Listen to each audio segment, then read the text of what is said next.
minutes. Okay. All right? Okay. Okay.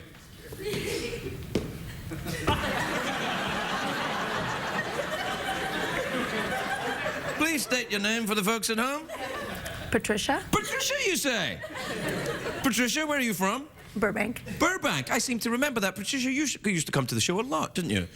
Uh-huh.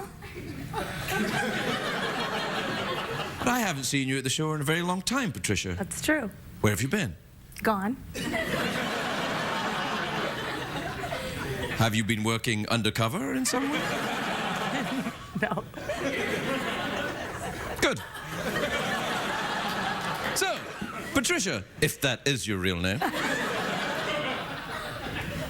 Do you like living in Burbank? Yes. Do you know who does a show in Burbank? Yes. Who?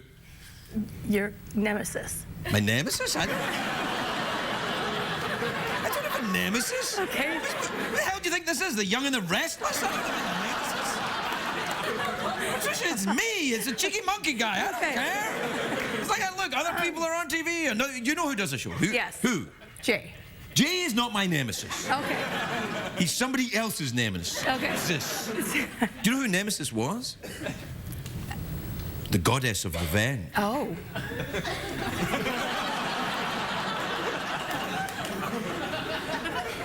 Do you hold resentments, Patricia? No. So, for example, if you used to come to a show a lot and then didn't come to a show for a long time, that wouldn't be in any way based on revenge. No.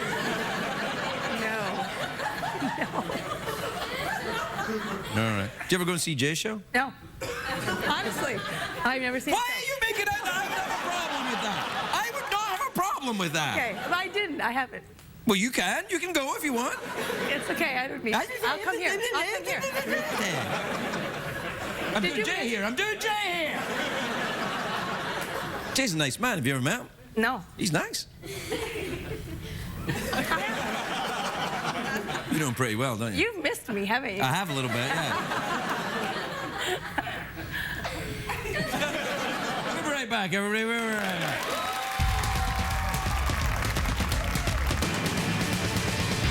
It's on, stay up. It's been a long, long day. And you got the Sandman at the door.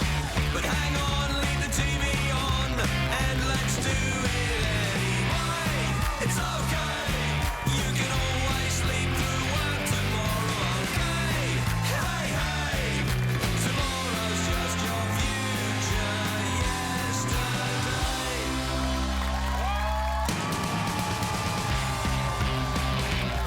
The Late Late Show with Craig Ferguson, sponsored by Denny's. America's Diner is always open. Ladies and gentlemen, Craig Ferguson.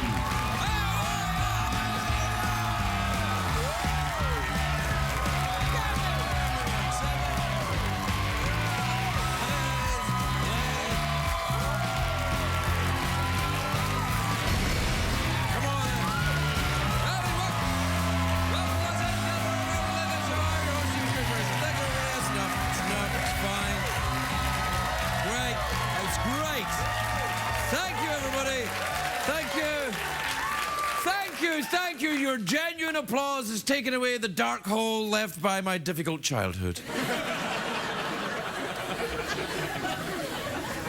You complete me. You make me feel full of love. Am I a little creepy tonight? Yes. Am I a little creepy every night? Yeah. Hey. I do that stuff. You just, just do the wild, real applause when I walk out. Don't look at that. Yes, join in. It's a great day for America, everybody. Yes, indeed.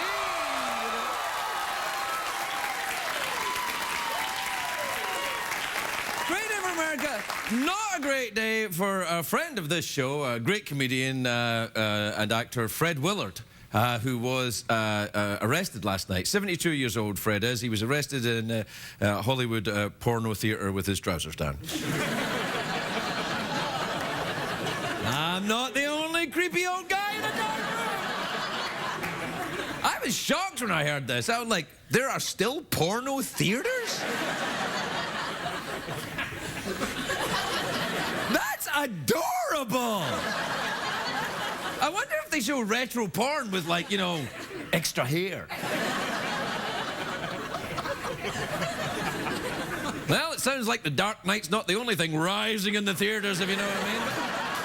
But I have to say, now, I am a huge fan of Fred Willard. I like Fred personally as a man, and I think at 72 years old, he's still watching porn and making the effort to get in his car and drive to the theater to... I just hope I'm still like that when I'm 72. You know, you get all Pee Wee Herman during the night. He got arrested for being in an adult theater, you know, performing an act of self-massage, perhaps, and I'm thinking, isn't that what you're supposed to do in an adult movie theater? Like, is there anyone, like are there people in from Downton Abbey going, I say, what are you doing? I came here for the enjoyable popcorn and the je ne sais quoi of the atmosphere. It's a porn theater! What's next? He's getting arrested for eating in a restaurant? You're eating in this place where people come to eat. Anyway, don't worry, Fred. I recently got busted for doing the same thing at a showing of Magic Mike.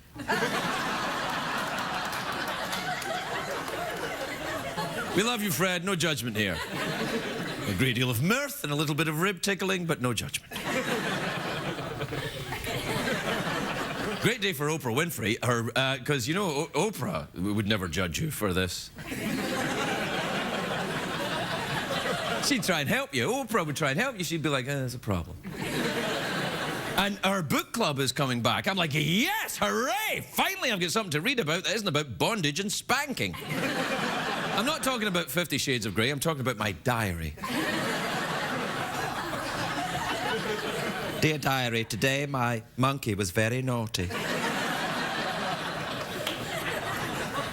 And so therefore that little rascal had to be spanked. Also, had a very nice time in a movie theater in West Hollywood.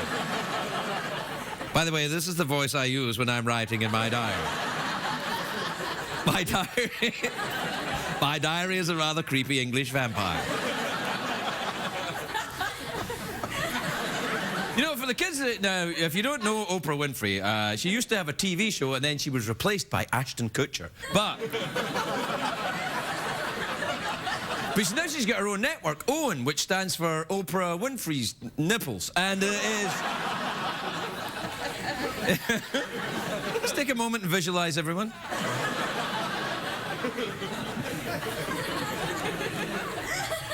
Kind of thrilling. Anyway, the OWN is the network completely owned and run by Oprah. She hosts all the shows, she operates the cameras, she does the lights, the catering, the makeup, and it's broadcast from her own private island outside of Chicago. Do we have a map of the area? There you are.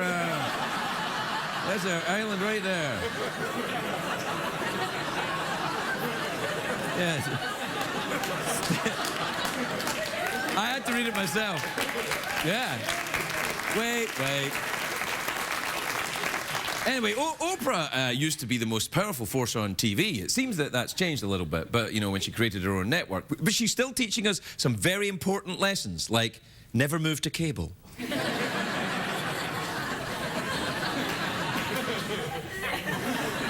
I always like to use it as a wedge against CBS, but... Anyway, Oprah's book club is coming back, but it's going to be different. Times have changed. People do everything online now, except maybe going to movie theaters. But, you know, they download the books online, they shop online. But if you're a little older, maybe not. Maybe you get in the car and you drive to the...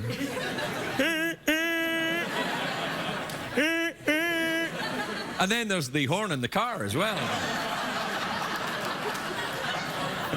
That's how they knew he was there. There was a cop walking down Hollywood Boulevard with a nightstick in the air. He's like, hey, what's going on in that porn theater? You know what's going on in the porn theater. Don't you hate it? If you're like an LAPD officer, you've been through the academy, you work out, you work really hard, you got your own car and say, okay, today you're going to do a bust on the only straight porn theater. This is what you became a cop for, isn't it? All right, Fred, the game's up. Wait a minute. Oh yeah, Oprah. I'm talking about Oprah's book club. Yeah, it's going to be promoted on Facebook and Twitter and her own network, OWN, which is apparently not doing that well. If you watch it, you can tell they're on a tight budget. Sorry, budget is the word I use when I'm writing in my diary. If I want to write the word budget, I write budget. Why would you do that, Craig? Because I'm unconventional.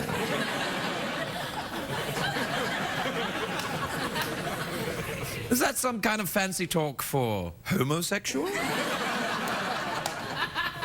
On certain occasions, it may be. What am I talking about? Oprah, yes! There is a much tighter budget on their shows. Last week, the studio audience looked under our seats and all they found was gum. Tom Cruise was jumping up and down on a fold-out chair. He is not jumping up and down right now.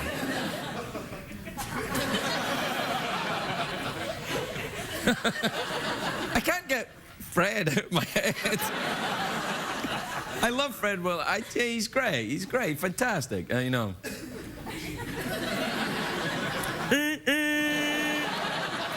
You ever been to that movie theater, the straight movie porn theater up on Hollywood Boulevard?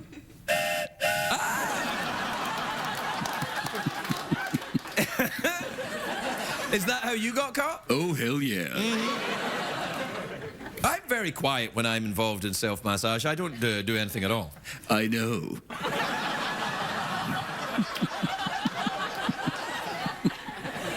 That was like an old-timey reaction, wasn't it? I'll do it again. Say that I know again. I know. Now, we'll add a noise to that. Here, do it again. Okay, all right. You ready? I know. All right, now don't do the I know. We'll 3, 2, 1, and then, but we'll just think 3, 2, 1. Then I'll do the thing, and then you do a noise, but it doesn't have to be that noise. Okay. All right, ready? Yeah. This is on TV right now. Craig, it's almost as if you don't give a rat's ass. Correct. I talked to a journalist today. I was talking to a journalist who was doing a story about Doctor Who, and he said, I really like your show, he said, because it always looks like it's the last one you're going to be doing. And I said, yeah. I said, you got the whole thing down, man. That's it. Anyway, you ready? Yeah, yeah. Do the thing. All right. Guests of tonight's program will receive a copy of my new memoir and Oprah Book Club selection, 50 Shades of Hey.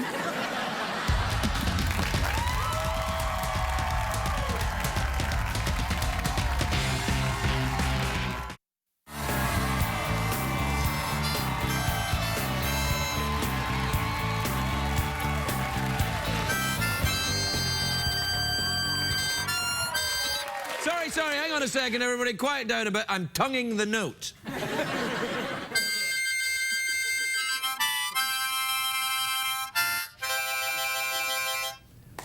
Whoa. Jeff? Ah! No tongue, you see? Try it again.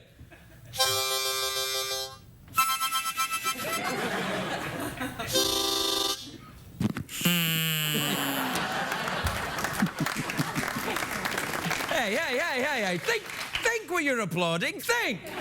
Just randomly applaud like some kind of naughty monkey. Because if you are, you'll get what all naughty monkeys get.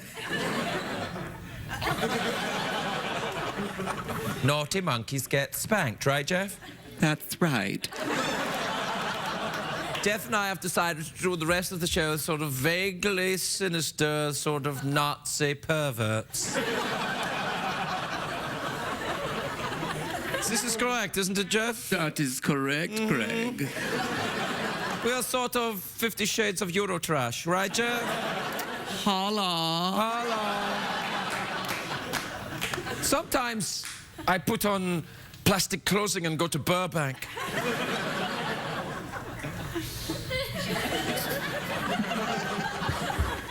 Do you ever do that? Put on plastic clothing, go to Burbank? I am made of plastic, thank you. Jeff, don't spoil the illusion. People think you're an actual hollowed-out person. What time is it, Jeffrey Pearson? It's tweet mail time. Time to take advice from a man whose 40s gangster name is Sticky Haggis Ferguson. So, Sticky Haggis Ferguson, eh? What's going on in that movie theater, Sticky Haggis? Play the jingle, will you?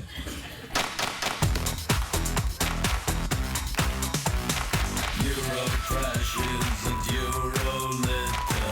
Get on the dance floor and shake your Twitter. Bum, bum, bum, bum, bum, bum. Check the tweets. Plus email. Just the emails. Email time. Again. This is the song I like to sing. This is correct, Jeff. Sing it again for my pleasure.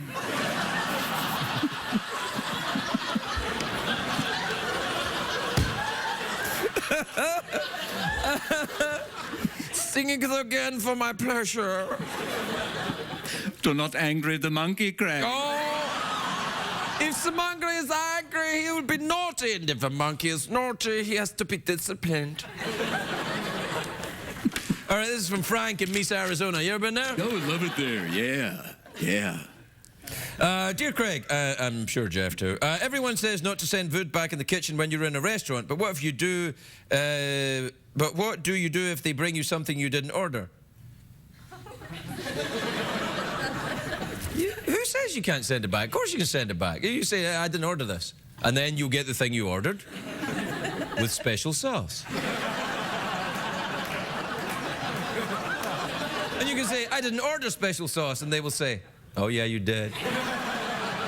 You ordered it when you sent the other thing back. This is from Klaus in Frankfurt, Germany. Klaus! Oh, this is our legitimate reason for talking like this. This is from Frankfurt, Germany. Oh, hello, Klaus. Hello, Klaus! Hi, Klaus! I'll read it for your pleasure. Dear Craig, everyone thinks that London can't really handle the Olympics. Since you live there, what do you think? Oh, I think London does pretty well. They've got a pretty good history. Dealing with Germans anyway, of course. Craig, why must you always bring that up? Oh, I don't know. Oh, your World War II humor makes me so hot. This is from Carla in Natick in Maine. He says, Dear Craig and Jeff, I'm writing this while waiting for my appointment to see my doctor, who is 1 hour late. She's put it in capital letters. 1 hour late. What gives with this stuff? I don't know. Perhaps your doctor is dealing with someone who's genuinely ill. Oh, my doctor's late. Yeah, it could be an emergency. It's a doctor. You know, they say, oh, the doctor's late. How dare they be late? Yeah, someone could have a broken leg. Self-centered bastard. Self-centered bastard.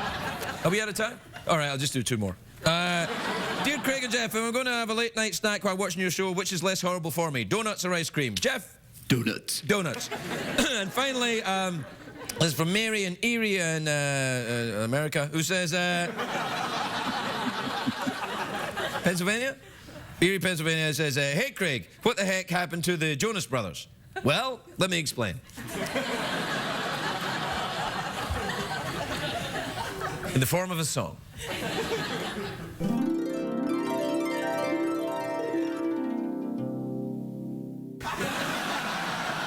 Oh, we can't sing that? Oh, right. What can we sing? Frere Jacques? Yeah. Let me explain it in the form of a song. Frere Jacques, dormez-vous,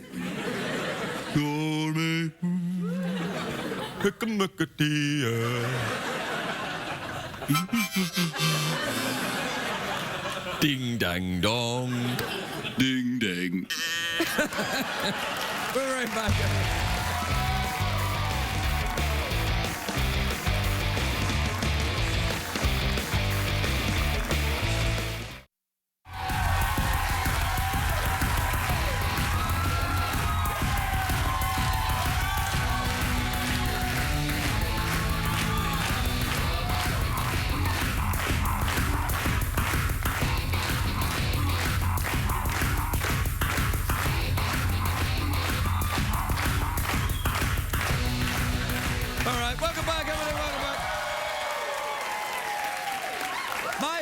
guest tonight is an extremely talented actor, director, producer, writer. He's very clever.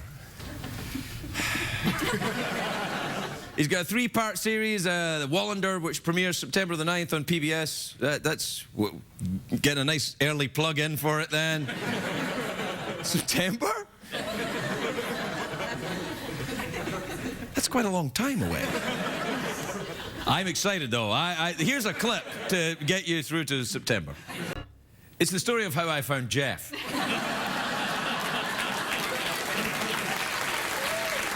Please welcome the very lovely Sir Kenneth Branagh, everybody.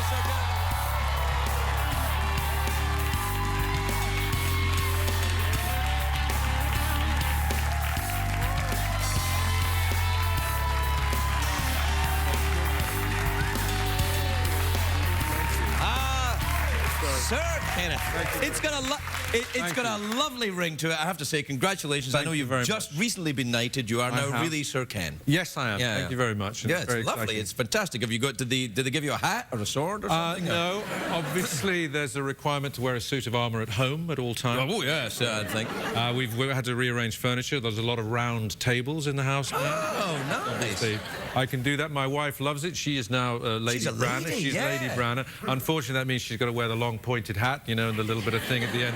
She now lives in a tower in the garden, unfortunately. So that's a little tricky. You bring her coffee in the morning, but you've got to climb up on her hair. You don't have to bring her coffee. You are Sir Kenneth Branagh. Yeah, you have met my Members wife. of the lower orders will now bring her coffee. You can have serfs come in. Well, we could, but we have that little ritual, which used to mean me. You know, I'd go out, I'd take the dog out and Find a body. Find a body. Yes, yeah. Inspired by Jeff, as you know. So, Yeah. and thank you very much for that. You know, because that early part of that first Wallander, September 9th, PBS. Oh yeah, it's right around the corner. Was inspired by this show, of course. Oh yes, of course. Thank you. But well, no, you're welcome. We had that ritual, and now unfortunately it does involve getting to a tower in the garden, climbing up her hair, and giving it to her that way. But it's the price to pay for sirdom. For sirring. You yes. see, I think it's a lovely thing. I think you've deserved it for some time. I think you've always been a great ambassador for British theatre and entertainment. Well done, you. You are very kind. Thank you. You are looking particularly sharp tonight, I think. No, it's not. Got a nice suit, nice three-piece suit. Now, do you favour what we'd call a waistcoat? You might call a vest. Vest and waistcoat. Yeah. Do you like that as a style? Are you developing a new and exciting? Well, this is what I'm going for because I think it's like man Spanx.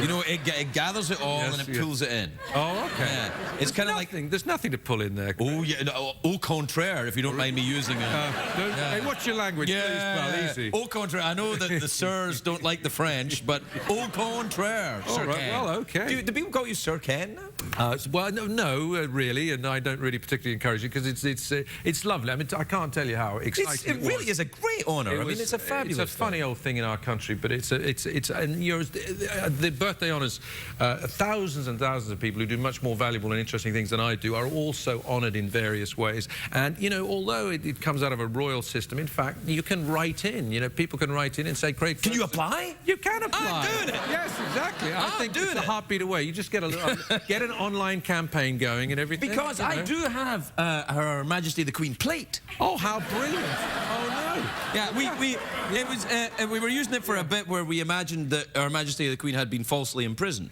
Well...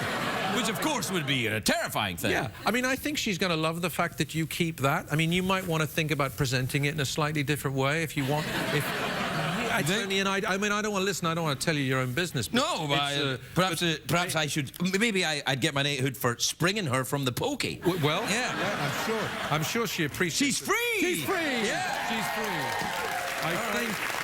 I think you're already further up the list right now. Yeah, that's it. I can feel the knighthood on its way. I think, yeah. All right, I'll use it as a source. No, it's just a question of time.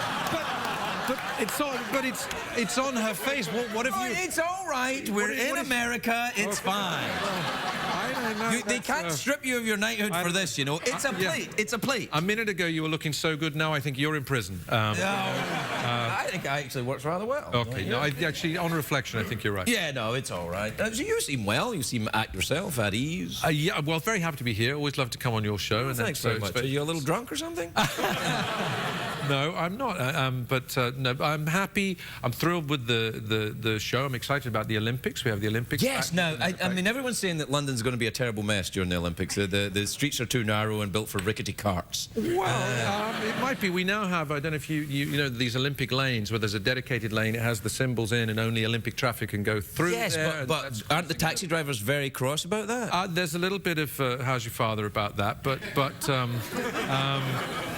it's exciting. You know, we're excited. Lots of visitors, and you know, the Olympic Park is absolutely amazing. I mean, no disrespect at all to London, but I always think in any of the big cities that have the Olympics, London, you know, Los Angeles had the Olympics, sure. Seoul, Atlanta, South Korea, Atlanta had them. Why don't they give this the Olympics to cities that need a bit of business? I mean, these are all cities that get a lot of business. What about the Olympics in, you know, like Reno or something like that? Yeah. Reno could use a shot in the arm. Give Reno the Olympics, or Winnipeg, Canada, the Olympics, right there. Yeah, no, I think you have it. I mean, it costs a little, and that's because there's a bit of a drama about that it costs a little more than anybody ever. Are you going to be part of the? I tell you what I am going to do. I was thrilled to do it. You can get tickets online. People have been very frustrated that they couldn't get them, but I managed. The morning that the tickets for the opening ceremony went online, I waited all morning and I got my little account sorted out, and I pressed the button right at the moment as they were about to be. So you are very good at computers. Well, I had to be there all morning, and I pressed send very expertly. That's very impressive. So if, for example, if you wanted to watch pornography, you wouldn't go to a movie theatre to watch it. No.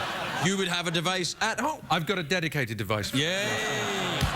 It's just easier, it's just simpler, it's just, you know, and then you've got the various channels. But that's a separate... Oh, well, that's a different thing. I know you're not allowed to do that now, you're Sir Kenneth. No, not so much. Yeah. But do you get a designated amount of me time? Yeah, and I left it in your dressing room as you asked me to. Yeah. We'll take a commercial break. We'll be right back with Kenneth Branagh.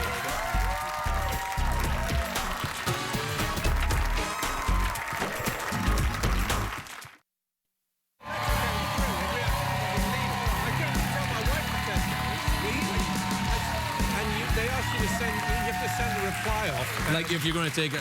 Yeah. Welcome back, everybody. I'm here with Kenneth Branagh, finding out the ins and outs of how to get a knighthood. Yeah. You've done great work with the plate. Yeah, I think it all went a bit south when I became an American. I think right there, I'm like, well, that's it. He's gone. So, tell me about this thing where you find the skeleton in the garden. Then. Well, Wallander is a detective in a small town in Sweden who, back home, where he's very popular, and across Europe, these novels of this character are very popular. But he does carry the stigma of being a bit depressed. People suggest that Swedes, Scandinavians, people in the northern climes are a little bit affected by seasonal disorders. That's true. Yeah, I get that. Whenever it's dark, I'm sad. Yeah, well, there you go. You put your finger on it. And but he, at the beginning of this new series of Wallander, has the opportunity to have a happy life. He's met a new woman. He's got a dog. He has a new house by the sea. Everything's good. That's great. That sounds fantastic. First night, terrific. You know, we're all set for a lovely life together and lots of interesting. It's the first night of your lovely new life. It is, and of course, with this particular character, of course, this is what he finds. He finds Jeff in the garden. That's very. And not that isn't a thrilling experience in its own way. Well, yeah. But it leads to a certain amount of unhappiness. It does lead to a great thriller. They are great page-turning. Yeah, no, they're very, very good. And people like the idea, maybe vicariously, that somebody else is having a tough time. And well, that's this narrative, though, isn't it? Yeah. I mean, you get your hero and you throw rocks at him. That's what you do. Something like that. And maybe just there, but for the grace of God, go I. And you know, people get it out of their system. The writer Henning Mankell said that he'd written 3 or 4 books, and people said, "Oh, so this guy has such a tough time. You know, what are you going to do with him?" And he decided to give the character diabetes, and the book sales went up. People loved it. They loved additional burden. No, that's because people love Wilford Brimley. Is that what it is? Yeah. Right, Jeff? Diabetes. Yeah, you see. Now, I don't know. See, if I was someone having the first day of my lovely new life, I'd be very careful. It's like being a cop in the last day before you retire. You know, in a movie, it's like, oh, this is my final day before I retire. What would you do if it was? There'll never be a final day for you here. Oh, yes, there will. But it could be tonight. Well, if there was, what would you make sure that you did? People say to me on a film set, remember, on your last day, behave the best. That's what people remember. Doesn't matter if you were a saint the rest of the shoot. On your last day, you have to be, if you were nice, stay nice. But if you were nice and you're suddenly grumpy on the last day, that's what people remember you being grumpy. What would you do on your last day on this show that you wanted to make sure people would remember you? I would like to approach the show in a sort of a more relaxed attitude. Yes, yeah. You might be able to do that. But if that weren't possible, well, I'd maybe wear less. Yeah. I think people want you to wear less. That's the impression I have as I go about. Are we talking about Her Majesty the Queen?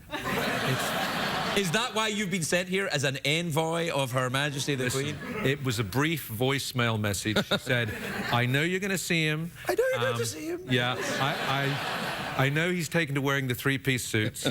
Tell him I want to see less of him. Yeah. Best possible way. Yeah, well, that's rather nice. Am I right? Have you just turned 50, is that right? Yeah, have you? Yeah. And how... You're I'm 51. I'm 50. Did you get the camera? No. Oh, you got to get the... It's kind of like getting a knighthood in America. You get a camera in your bottom. Oh, what do you mean? When you turn... Have I come to the right place? What does he mean? What do you mean? Well, it's going to happen before I leave. No. Okay. No, not one of these cameras. Okay. No, it's a health thing, a colonoscopy. You got to get them when you're 50. And what, you get this for free here? You get it, or you... You do now! You got to... It's a health thing. They recommend it when you turn 50. You've got to have a colonoscopy. Like what, on your 50th birthday? Or? Yes. Yeah. Before breakfast. Before breakfast. Well, that's more for the doctor than it is for you, but yeah. Yeah, and you may have been through this, if you'll pardon the expression, but how much fun is it? It's awesome. How long does the movie run for, as it were? Let's say I nodded off during but what the most fascinating thing about it, I've talked about it in the show before, but I find this fascinating. What makes me go like that right now? Yeah, no, it would do, yeah. Oh, but the thing is about it, it's very important. You must get it done. It's important. But it's screening. But it's so people can come. It's like a screening. Yeah, it's like a screening. Yeah. So I could. It's like, very nice. Get friends. You can have it done at Sundance, for example. Yeah. Because that would be easier. Because you're in the film business, so it'd be like, and now so Kenneth Branagh's colonoscopy, everybody. Thank you. Are we out of time? No. Oh, we'll be fine. Yeah. Anyway, so what they do is they put a little camera there, but they puff it up so that there's air gets in, so they can have a look around. Oh, nice. But it's amazing. So when you leave, you feel very... I bet you do. Right, but... And you start to pass gas, but because there's been nothing in there and they've been putting medical gas in, it smells nice. Oh, okay. Oh. It's like your ass had a mint. Yeah. But I... Now, that is a nice idea. Yeah. But, I mean, I could use aftershave for that and avoid the whole thing up my bottom. No, you got to do it. You got to have the health thing done. We're going to have it sent to you. Okay, well, I tell you what, so would you come to my screening? Yes, absolutely. Thank you. So get us back there, rolling right.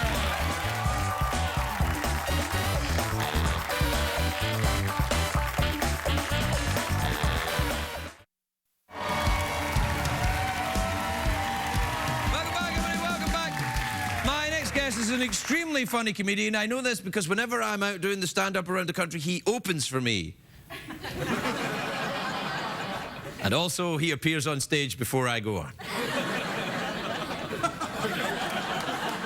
He's very, very good. That's why I like him to go on stage first, to cheer up the audience who are otherwise depressed, knowing that I'll be out in a minute. He's very, very good. He's appearing at Governors at the Brokerage, Belmore, New York, July 27th and 28th. Please welcome my friend Ted Alexandro, everybody. Ted Alexandro.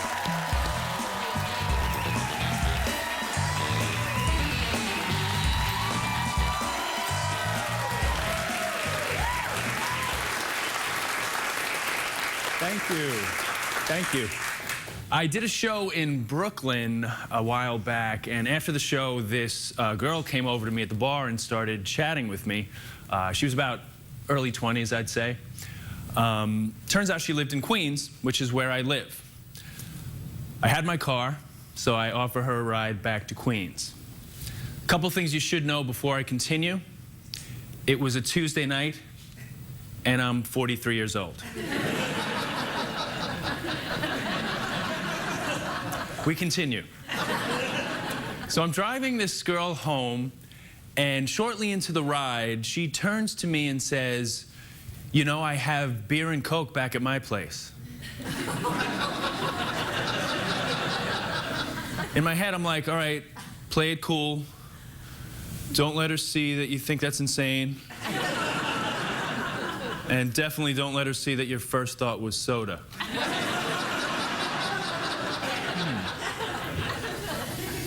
But I just said no thank you, which is what I meant, but it felt like too polite a way to say no to drugs. Because they tell you to say no to drugs, but they never tell you how. And I felt like I should have been harder, like, nah, dog.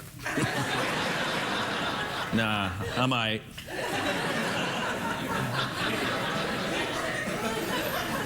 But I was just like, no thank you, like 10 and 2, like.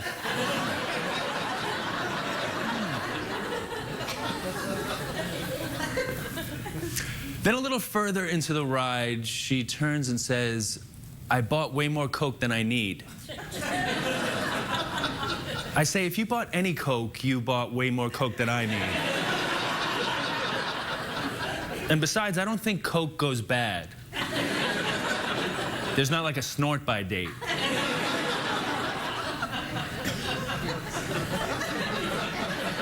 But I realized it was an experience of the phases of life. Because when you're in your 20s, you can treat any day of the week like it's the weekend. And you should. When you're in your 30s, that's down to like Thursday to Sunday. By the time you hit your 40s, you pick Friday or Saturday. And it will end early. Then the third thing in her bizarro things to say was, "Why aren't you trying to sleep with me?"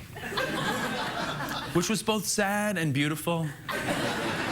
Beautiful because I truly was not trying to sleep with her, and sad because those words came out of her mouth. But it was nice to kind of realize that I'm in a different place of my life now. You know, it's like, because when I was in my 20s, it was like, gotta get laid. Now it's like, gotta get home. Same urgency, different goal.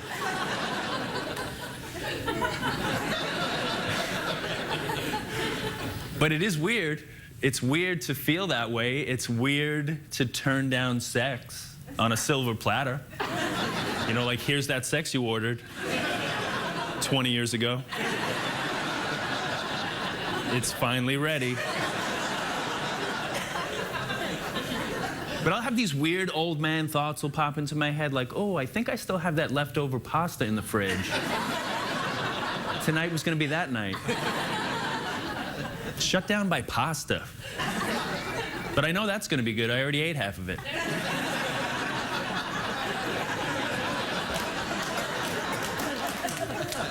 But it was adulthood hitting me in the face, you know? And I think when I was younger, I wondered, what would it feel like to be an adult? How would I know that I was an adult? I think I associated with having a family, a career, maybe a wife, and all that stuff. And it can be those things. But sometimes adulthood is saying no to sex and cocaine on a Tuesday night. Thank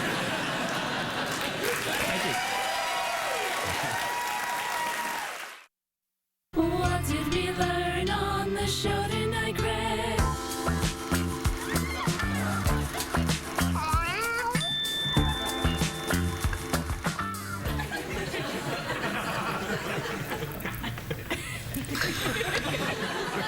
Good night, everyone.